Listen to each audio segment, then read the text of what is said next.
सांगली जिल्ह्यातील पाणलोट क्षेत्रात सतत पडत असलेल्या पावसामुळे आणि पावसाची संततधार सुरू असल्यामुळे सांगलीतील कृष्णा नदीची पाण्याची पातळी सध्या 18 फुटाहून वर आलेली आहे। 19 फुटाकडे वाटचाल झालेली आहे। 18.5 फूट असणारी सांगली कृष्णा नदीची पाण्याची पातळी आता आपण सध्या पाहू शकता।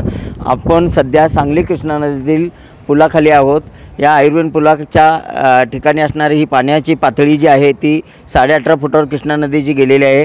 एकंदरीत पाहिलं तर सांगली जिल्ह्यातील पाणलोट क्षेत्रात सतत पडत असलेल्या पावसामुळे ही पाण्याची पातळी हळूहळू वाढत असलेली आपल्याला दिसून येते।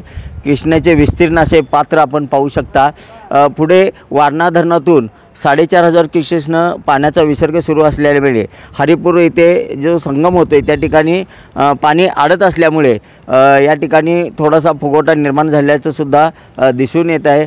एकंदरीत पाहिलं तर या ठिकाणी सांगली कृष्णा नदीवर असणारे सांगली बंधारा असेल, म्हैसाळ बंधारा असेल, कसबे डिग्रज बंधारा हे 3 बंधारे सध्या पाण्याखाली गेलेले आहेत। मात्र एकंदरीत पाहिलं तर या सध्या पडत असलेल्या पावसामुळे ही जी कृष्णा नदीची पाण्याची पातळी ही हळूहळू वाढत आहे। आपण पाहू शकता या ठिकाणी 19 फुटापर्यंत ही पाण्याची पातळी जाण्याची संध्याकाळी शक्यता आहे।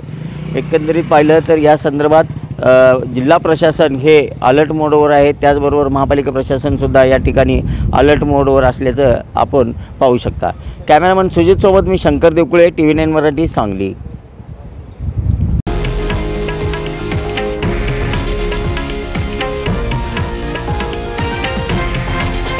हे आहे देशातील नंबर 1 न्यूज नेटवर्क आणि आपण पाहत आहात TV9 मराठी, एकमेव।